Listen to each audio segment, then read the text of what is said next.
Minista Mûrîmi Franklin Mithika LINTURI na athingatirite miario rais na gwita mwanka kaunti-ini Trans Nzoia kenda gutegera mathina jaria arimi bagukurukira kirengo gije. LINTURI na akinyite kiwandeni kimwe ya kurithia nguku cia nkara aria athikirite changamoto ciao na kubekira wira ni bagwitwira ntaira. LINTURI akuthingatene na maabisa kathumba aria munini wa gavana kaunti-ini ya Trans Nzoia. Unaweza kuona kwamba yesterday Ntuko ya narua Minista Mûrîmi Mithika LINTURI na ariongirite kiwanda kimwe kia arimi kaunti-ini Trans Nzoia.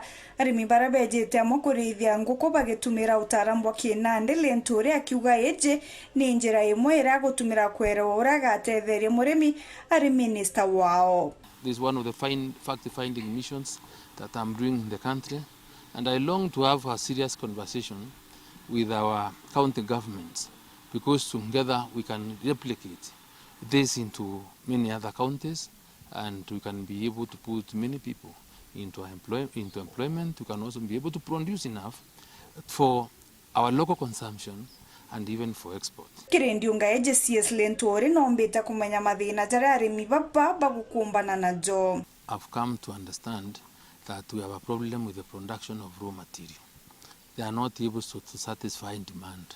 They have to import sunflower, seed cake, I don't know what it is called, lime, yeah, and soya from others. Na wakibekira wira ni bagutona na ntaira cia gutanganira na thina iji. We will be able to advise farmers so that if there's soya, we know soya can be grown in this particular area.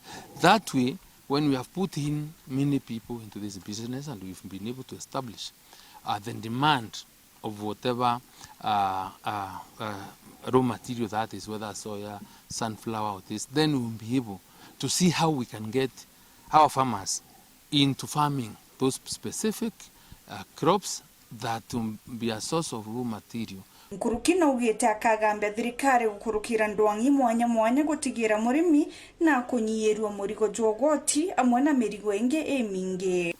AFC will make sure that we have money in AFC. I didn't hear you say whether you are getting any support from AFC or financing from government, but AFC can be able to finance that. The only thing we need to do is get more money for them to do it.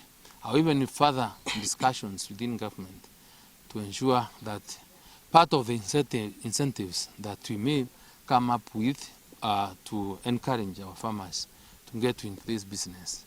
See whether we can also zero rate or reduce the tax on importation of such equipment so that our people can get into business. LINTURI akuthingatene na maabisa kathumba aria munini wa gavana kaunti-ini ya Trans Nzoia. I want to say thank you to the CS for making this his first stop. I think Trans Nzoia were really privileged to have him on his first day of assignment. And for us, I think it's really, really symbolic and significant that he makes this stop in Trans Nzoia. And we don't take it for granted. We will do our best. Even as a county government, we have committed to increasing the budget on agriculture.